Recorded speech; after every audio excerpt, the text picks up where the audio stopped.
রাধে রাধে বন্ধুরা, আশা করি তোমরা সবাই খুব ভালো আছো। আমিও ভালো আছি। আজ হচ্ছে গিয়ে নন্দ উৎসব, আর এই নন্দ উৎসবে গোপালকে কিন্তু অন্নভোগ রান্না করে দিতে হয়। আমি সেটাই আজকে করে দেব। যাই হোক, দেখো গোপালকে এখন স্নান করিয়ে নিচ্ছি সকালবেলায়। স্নান করিয়ে নিয়ে ওকে কিন্তু আজকেও নতুন জামাই পরাবো, কারণ হচ্ছে গিয়ে নন্দ উৎসবের দিনও আমি একটা নতুন জামা পরাই, সবাই হয়তো পরায়। আর যেদিন গোপালের জন্মাষ্টমী থাকে সেদিন তো একটা পরানোই হয়। যাই হোক, দেখো নতুন জামা এটা। আর আমি যে কালকে যে ধুতিটা পরিয়েছিলাম বা আজকে যে এই জামাটা পরালাম, এগুলো কিন্তু আমি কিছুই কিনিনি, আমার ভাই কিনেছে এই দুটো জামাই। আমি মুকুট, বাসি এইসব কিনে দিয়েছি। যাই হোক, চলো, ভাই কিনে দিয়েছে। ভাই বেশি ওর জামা কাপড় কেনে, কারণ ভাই কেনে বলতে আমার মা আর ভাই বেশি কেনে। আমি যা কিনি তার থেকে আমার মা আর ভাই ওর জামা কাপড় বেশি কেনে। যাই হোক, দেখো গোপালকে এখন সাজুগুজু করিয়ে একটু খেলনা দিয়ে ওকে বসালাম। সকালের ভোগ দিয়েছিলাম তালের বড়া দিয়ে, কিন্তু সকালবেলায় কিন্তু স্নান করায়নি। বৃষ্টি পড়ছে বাইরে, খুব ঠান্ডা ওয়েদার, তাই এখন ওকে স্নান করিয়ে নিলাম। আর এই যে খিচুড়ি রান্না করেছি আর একটু নিরামিষ তরকারি, 5 রকম ভাজা, পায়েস, এই শুধু ওর জন্য আজকে করেছি। আর করে দেখো আমি ভোগটা দেব।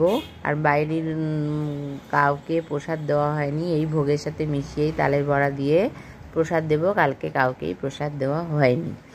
যাই হোক, গুরুদেবের কাছেও আজকে একটু খিচুড়ি ভোগ করে দিলাম, করে তো দেওয়া হয় না। যাই হোক, আজকে একটু খিচুড়ি ভোগ গুরুদেবের কাছেও করে দিলাম।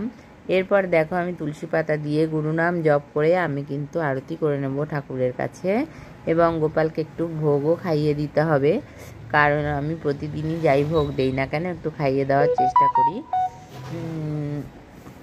ছোট বাচ্চাও একটা, আমার তো খুব মিষ্টি সোনা একটা, খুবই আমি ওকে মানে যত্ন করার চেষ্টা করি, কিন্তু হয় না। আমার অনেক কাজ, এই যে আজকে রুটির দোকান খুলতে হবে।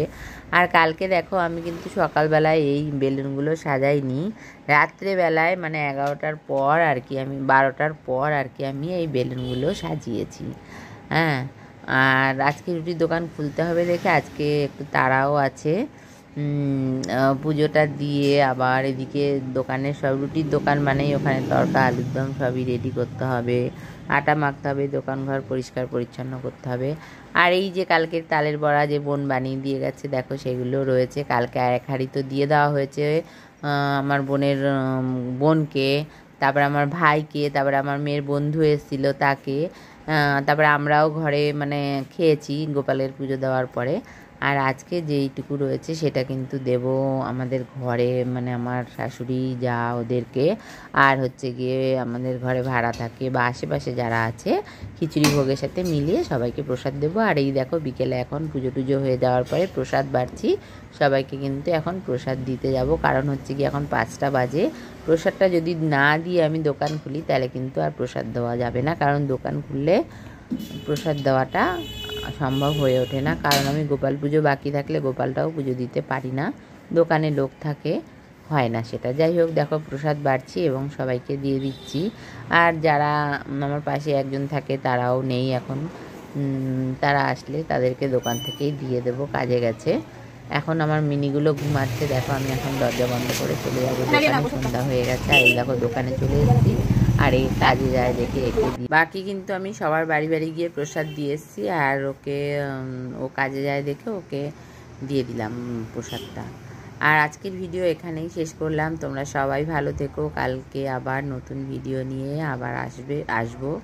আর আমার ভিডিও যদি তোমাদের একটুও ভালো লেগে থাকে প্লিজ সাবস্ক্রাইব করো, শেয়ার করো, লাইক করো। রাধে রাধে।